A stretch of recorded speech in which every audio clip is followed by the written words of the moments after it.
નમસ્કાર વિદ્યાર્થી મિત્રો, ધોરણ 10 વિષય વિજ્ઞાન રસાયણ વિજ્ઞાન અંતર્ગત પ્રકરણ નંબર 3 ધાતુઓ અને અધાતુઓનો આપણે અભ્યાસ કરી રહ્યા છીએ. આ પ્રકરણના આગળના ભાગમાં આપણે ધાતુઓ, તેના સામાન્ય ગુણધર્મ, અધાતુઓ અને તેના સામાન્ય ગુણધર્મ, ધાતુઓના રાસાયણિક ગુણધર્મો વિશે વિગતવાર અભ્યાસ કરી ગયા. હવે આ પ્રકરણમાં લેક્ચર નંબર આજનો 9મો લેક્ચર છે અને આ લેક્ચરથી આપણે એક નવા ટોપિક પર પ્રયાણ કરી રહ્યા છે અને એ છે ધાતુઓની પ્રાપ્તિ. ધાતુઓની પ્રાપ્તિ આપણે જાણીએ છીએ તેમ આવત કોષ્ટકના ડાબી બાજુ ધાતુ તત્વો રહેલા છે. આપણા રોજબરોજના જીવનમાં પણ ઘણી બધી ધાતુઓનો ઉપયોગ આપણે કરતા આવ્યા છે. આ ધાતુ તત્વો ક્યાંથી મળે છે, કેવી રીતે મળે છે, એ તેના પ્રાપ્તિ જ્યાંથી થાય છે ત્યાં એ સંપૂર્ણ શુદ્ધ સ્વરૂપમાં હોય છે, એ વિશે વિગતવાર હવે આ પ્રકરણમાં આપણે આગળ ભણીશું. આજથી આપણો એ ટોપિક શરૂ થાય છે. ધાતુઓની પ્રાપ્તિ. શું ધાતુઓ, જે કઈ ધાતુઓના તમને કેટલાક નામ યાદ હોય, લોખંડ હોય, એલ્યુમિનિયમ હોય, કોપર હોય, ઝીંક હોય, લેડ હોય, જે ધાતુઓ તમે તમારી આસપાસ જુઓ છો, ગોલ્ડ હોય, સિલ્વર હોય, શું આ ધાતુઓ અતિ શુદ્ધ સ્વરૂપમાં જ, જે સ્વરૂપમાં આપણે એનો ઉપયોગ કરીએ છીએ એ સ્વરૂપમાં હોય છે? ક્યાંથી મળે છે આ ધાતુ? તો શરૂઆત ત્યાંથી કરીએ, એક વ્યાખ્યાથી કરીએ. વ્યાખ્યા છે ખનિજ. ખનિજ એટલે શું? તો ખનિજનો અર્થ શું? પૃથ્વીના પોપડામાંથી મળી આવતા, પૃથ્વીના પોપડામાંથી મળી આવતા, ખાસ યાદ રાખજો, પૃથ્વીના પોપડા, આપણે એના માટે ભૂપૃષ્ઠ શબ્દ પણ વાપરી શકીએ, માંથી કુદરતી રીતે મળી આવતા, કુદરતી રીતે મળી આવતા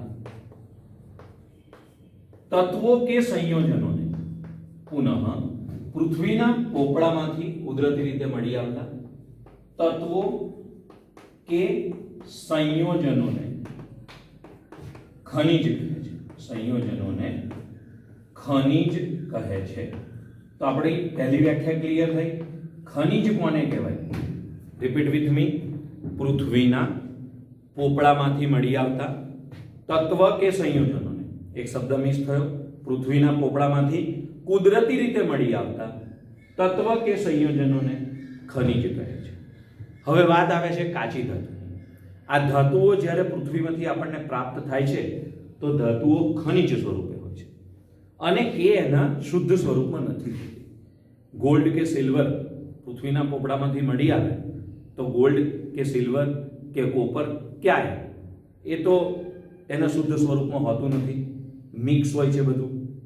એક તબક્કે તો આપણને ખ્યાલ પણ ના આવે કે આપણે હાથમાં લીધું એ ગોલ્ડ છે. એ કયા સ્વરૂપે હોય છે? તો એક શબ્દ છે આપણી જોડે બીજો, કાચી ધાતુ. પૃથ્વીના પોપડામાંથી મળી આવે છે ખનિજ, એ તો તમે જાણો છો. હવે ખનિજમાં કોઈ પર્ટિક્યુલર ધાતુ વધુ પ્રમાણમાં રહેલી હોય, કોઈ પર્ટિક્યુલર ધાતુ વધુ પ્રમાણમાં રહેલી હોય તો એને એની કાચી ધાતુ કહેવાય. ઉદાહરણ તરીકે એલ્યુમિનિયમ. તો એલ્યુમિનિયમની કાચી ધાતુ બોક્સાઇટ છે. આ બોક્સાઇટ જે છે એ કાચી ધાતુ છે. બોક્સાઇટની અંદર મોટા પ્રમાણમાં એલ્યુમિનિયમ રહેલું હોય. એવી રીતે લોખંડની વાત કરીએ તો હિમેટાઇટ, મેગ્નેટાઇટ, સિડેરાઇટ, આયર્ન પાયરાઇટ, આ બધી લોખંડની કાચી ધાતુઓ છે, જેમાંથી શુદ્ધિકરણ બાદ તમને લોખંડ પ્રાપ્ત થાય. કેલ્શિયમની વાત કરીએ તો ચિરોડી એટલે કે જીપ્સમ કે પછી લાઇમસ્ટોન, ચૂનાનો પથ્થર, એ કેલ્શિયમની કાચી ધાતુઓ છે. એટલે કાચી ધાતુમાંથી જે તે ધાતુ મોટા પ્રમાણમાં પ્રાપ્ત થતી હોય છે. તો કાચી ધાતુ એટલે શું?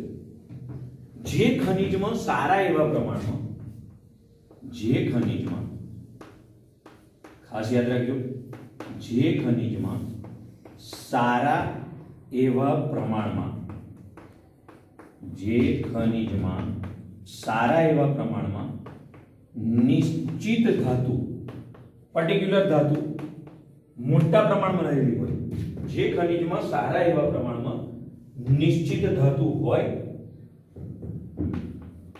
અને તેનું હોવી એટલી જરૂરી નથી, અને તેને સરળતાથી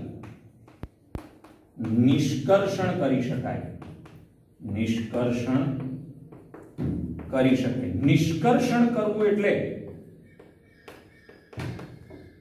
નિષ્કર્ષણ કરી શકાય. નિષ્કર્ષણ કરવું એટલે એને જે તે ધાતુમાંથી ખનિજમાંથી એ ધાતુ છૂટી પાડવી. નિષ્કર્ષણ કરી શકાય. તે ખનિજને જે તે ધાતુની કાચી ધાતુ કહે છે. તો આપણી બીજી વ્યાખ્યા કમ્પ્લીટ થઈ. કાચી ધાતુ કોને કહેવાય? કાચી ધાતુ કહે છે. ફરી એવું ખનિજ કે જેમાં કોઈ પર્ટિક્યુલર ધાતુ મોટા પ્રમાણમાં રહેલી હોય અને તમે સરળ પદ્ધતિઓથી એ ખનિજમાંથી એ ધાતુને અલગ કરી શકો, છૂટી કરી શકો, તો એને એની કાચી ધાતુ કહેવાય. મેં હમણાં તમને કેટલાક ઉદાહરણ આપ્યા કે એલ્યુમિનિયમ છે, તો એલ્યુમિનિયમની કાચી ધાતુ બોક્સાઇટ છે. લોખંડ છે, તો લોખંડની કાચી ધાતુ હિમેટાઇટ છે કે મેગ્નેટાઇટ છે. કોપરની કાચી ધાતુ મેલેકાઇટ છે. આવી રીતે દરેક ધાતુની કાચી ધાતુ હોય. કાચી ધાતુ એટલે એ ધાતુ હોય ને હોય જ, અને એની અંદર બીજું બધું પણ. હવે આવે છે ત્રીજો શબ્દ ગેંગ. ગેંગ એટલે શું? તો જ્યારે પૃથ્વીના પોપડામાંથી ખનિજ મળી આવે છે, કાચી ધાતુ મળી આવે છે, તો માત્ર ને માત્ર એ એકલી નહીં હોતી, એની સાથે પૃથ્વીના પોપડામાં રહેલા માટી, રેતી કે અન્ય ધાતુની અશુદ્ધિઓ હોય છે. આ જે આખું મિશ્રણ છે એને આપણે ગેંગ કહીએ છીએ. તો ગેંગનો અર્થ થાય પૃથ્વીના પોપડામાંથી મળતી કાચી ધાતુમાં માત્ર તત્વ એકલું હોતું નથી, પણ વધુ માત્રામાં માટી, રેતી અને અનિચ્છનીય પદાર્થો પણ અશુદ્ધિ રૂપે હોય છે. આ અશુદ્ધિને ગેંગ કહે છે. તો વ્યાખ્યા લખીશું. પૃથ્વીના પોપડામાંથી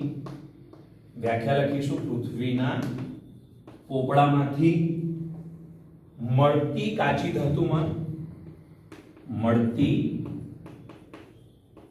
ધાતુમાં તત્વ એકલું હોતું નથી. જે ધાતુ તત્વ છે મળતી કાચી ધાતુમાં તત્વ એકલું હોતું નથી, પરંતુ સારા એવા પ્રમાણમાં માટી, રેતી અને અન્ય ધાતુની અશુદ્ધિઓ રહેલી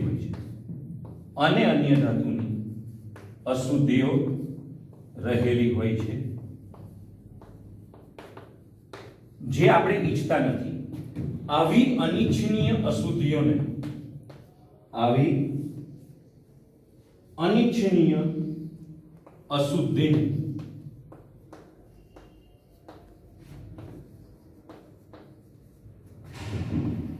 ગેંગ કહે છે. આવી અનિચ્છનીય અશુદ્ધિને ગેંગ કહે છે. તો આપણે ત્રણ શબ્દો કમ્પ્લીટ કર્યા. એક ખનિજ, બીજી કાચી ધાતુ અને ત્રીજું ગેંગ. ત્રણ શબ્દો આપણે કમ્પ્લીટ કર્યા.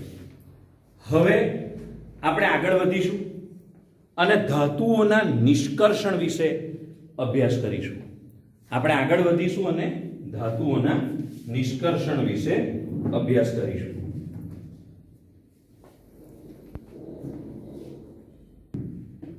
તો ત્રણ વ્યાખ્યાઓ ભણી. એક ખનિજ, બીજી કાચી ધાતુ અને ત્રીજી ગેંગ. હવે મુખ્ય ઉદ્દેશ પર આવીએ. મુખ્ય ઉદ્દેશ શું છે? ધાતુઓનું નિષ્કર્ષણ. આ ખનિજ એટલે કે કાચી ધાતુ માંથી ગેંગ, અશુદ્ધિઓ દૂર કરી આપણે જે જોઈએ છે એ શુદ્ધ ધાતુ મેળવવી, એ પ્રક્રિયાને કહેવાય ધાતુઓનું નિષ્કર્ષણ. કાચી ધાતુમાંથી અશુદ્ધિઓ દૂર કર્યા બાદ શુદ્ધ ધાતુ મેળવવાની પ્રક્રિયા એટલે કાચી ધાતુનું નિષ્કર્ષણ. હવે કાચી ધાતુઓના નિષ્કર્ષણની જે પ્રક્રિયા છે એ એની સક્રિયતાને આધારે થાય છે. ધાતુઓની સક્રિયતા શ્રેણી તમને યાદ જ છે.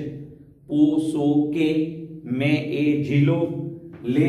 અહીંયા આપણે લખીએ, બરાબર? તમને યાદ છે અહીંયા લખી દઈએ ઓ સો કે મેગ એ potassium sodium calcium magnesium aluminium જી લો લે લેડ હા હાઇડ્રોજન ઓ પારો ચાંદી અને સૂન આ સક્રિયતા શ્રેણી તમને સૌને યાદ છે ધાતુઓનું નિષ્કર્ષણ સક્રિયતા શ્રેણીને આધારે થાય છે સક્રિયતા શ્રેણીને આપણે 3 ભાગમાં વર્ગીકૃત કરી શકીએ ઊંચી સક્રિયતા ધરાવતી ધાતુઓ મધ્યમ સક્રિયતા ધરાવતી ધાતુઓ અને નીચી સક્રિયતા ધરાવતી ધાતુઓ હવે જે ઊંચી સક્રિયતા ધરાવતી ધાતુઓ છે એ કઈ કઈ તો પોટેશિયમ થી લઈને એલ્યુમિનિયમ ને આપણે ઊંચી સક્રિયતા ધરાવતી ધાતુઓની અંદર લઈએ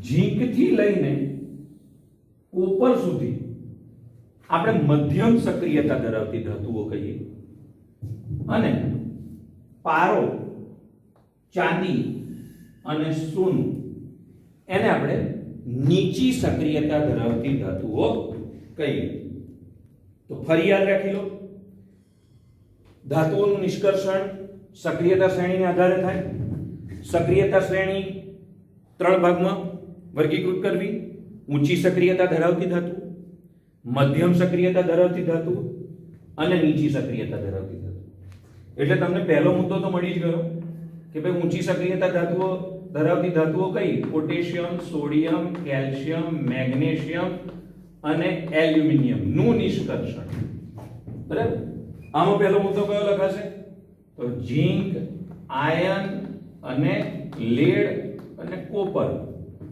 આ કેટેગરીમાં આવશે અને નીચી સક્રિયતા વાળી કેટેગરીમાં આવશે મર્ક્યુરી સિલ્વર અને ગોલ્ડ હવે નામ યાદ રાખો કે ભાઈ ઊંચી સક્રિયતા ધરાવતી ધાતુઓ ઊંચી સક્રિયતા ધરાવતી ધાતુઓ એટલે ખૂબ જ સક્રિય હોય કુદરતમાં ક્યારેય મુક્ત સ્વરૂપે મળતી નથી સક્રિયતા બહુ ઊંચી છે એટલે કોકની જોડ સંયોજાય ક્યારેય મુક્ત સ્વરૂપે મળતી નથી અને મુક્ત સ્વરૂપે મળતી નથી તો હંમેશા સંયોજિત અવસ્થામાં કોકની જોડે સંયોજાયેલી જ જોવા મળે એકલી અટુલી ના મળે એ ખૂબ જ સક્રિય છે ક્યારેય મુક્ત સ્વરૂપે મળતી નથી હંમેશા સંયોજિત અવસ્થામાં જ જોવા મળે છે એટલે આવી ધાતુઓનું જ્યારે નિષ્કર્ષણ કરવાનું આવે ત્યારે ખાસ યાદ રાખજો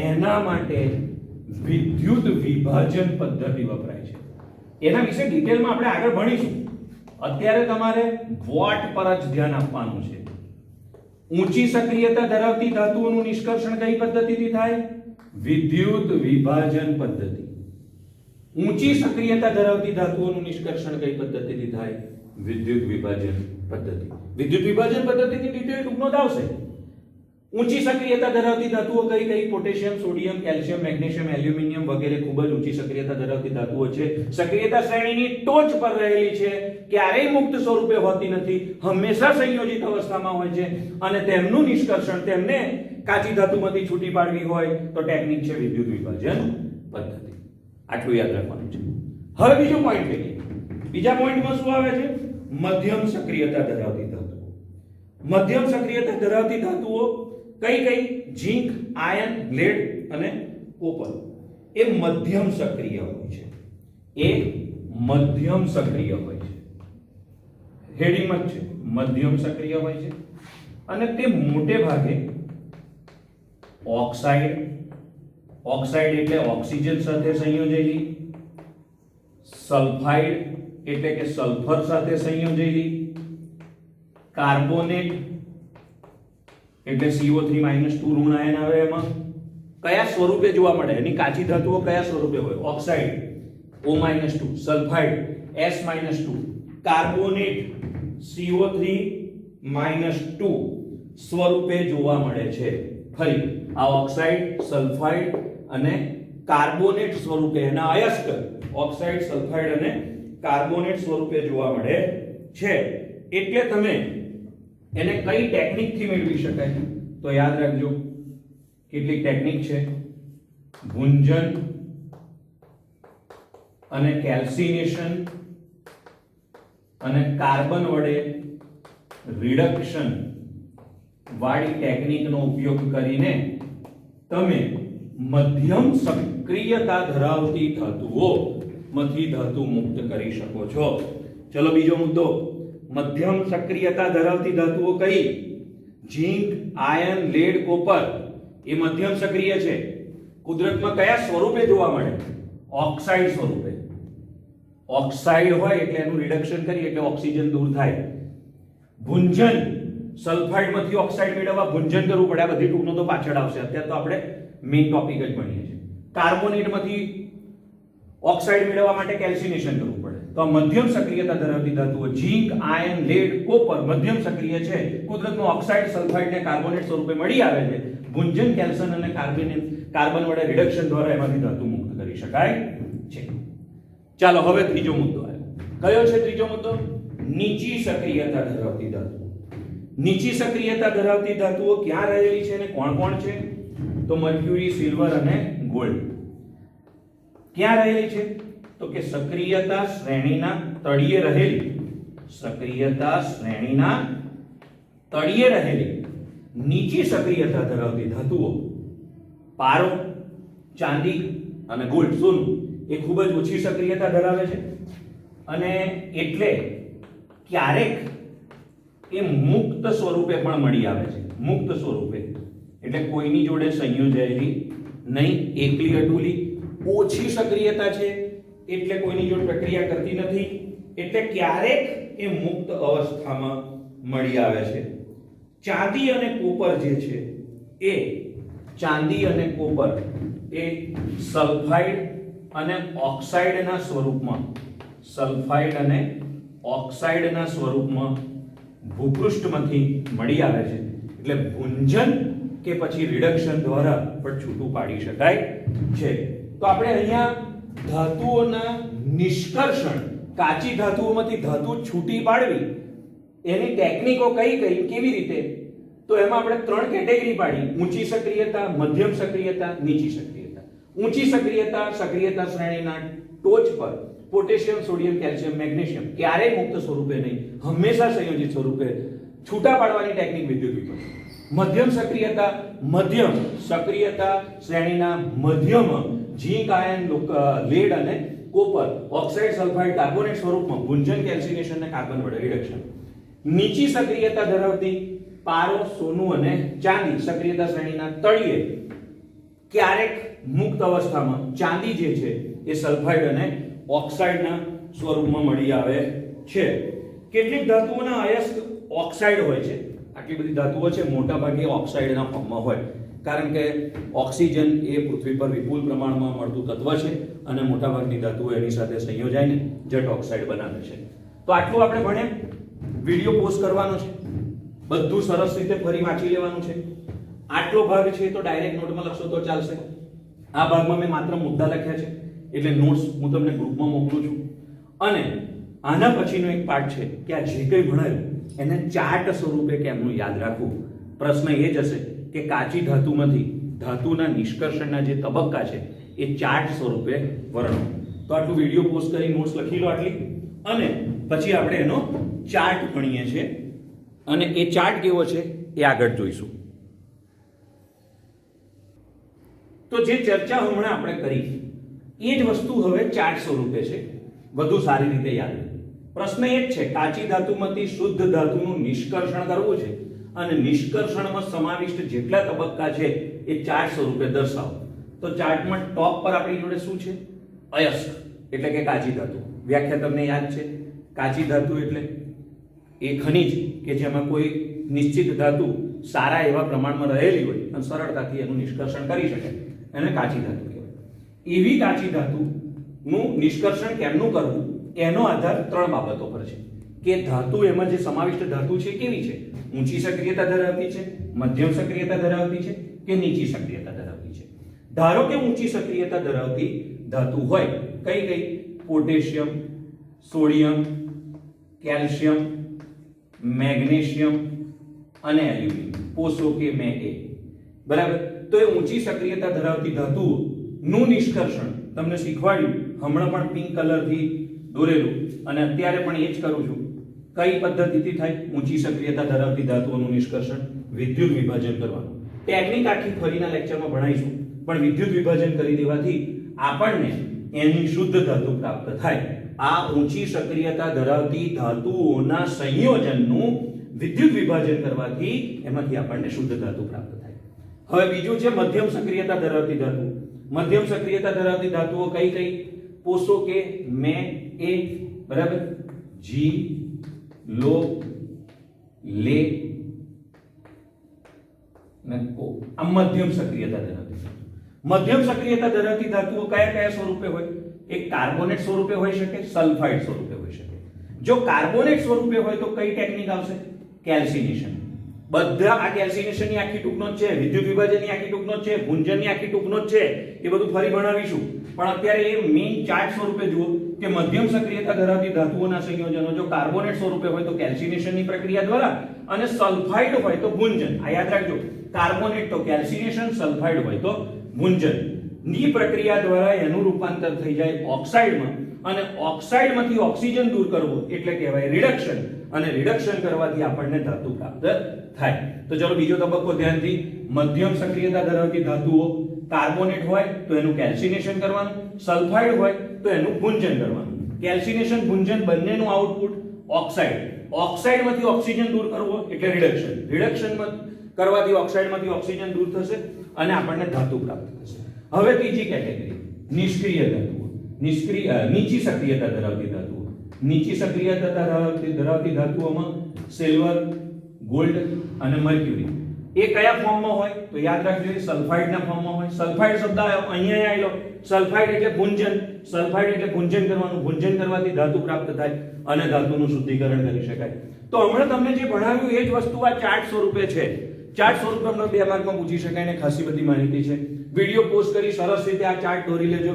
ચાર્ટ જ યાદ રાખજો એટલે આખો આગલો પ્રશ્ન પણ યાદ રહેશે. અને હવે પછીના લેક્ચરથી આપણે આ બધી 1 by 1 ટેકનિક ભણતા જઈશું અને ધાતુઓનું શુદ્ધિકરણ ભણતા જઈશું. પહેલી નીચી સક્રિયતા ધરાવતી ધાતુઓ ભણીશું, આખો એક લેક્ચર એના વિશે હશે. મધ્યમ સક્રિયતા ધરાવતી ધાતુઓ, પછી ઊંચી સક્રિયતા ધરાવતી ધાતુઓ. હજુ 4 થી 5 લેક્ચર આ ચેપ્ટરની અંદર હશે. સરસ રીતે નોટ્સ બનાવજો. નોટ્સ બનાવ્યા પછી એને સાથે રિલેટેડ તમારી પાસેના સંદર્ભ સાહિત્યમાંથી MCQ, true false, fill in the blanks, જોડકા જોડો જેટલું પણ મળે એ લખી લેજો. ટ્વિસ્ટેડ ક્વેશ્ચન આવી શકે છે, ખૂબ અગત્યનું ચેપ્ટર છે. ધોરણ 11-12 સાયન્સ માટે પણ અગત્યનું ચેપ્ટર છે, એટલે આ વસ્તુ સરસ રીતે લખી લેજો. Thank you very much.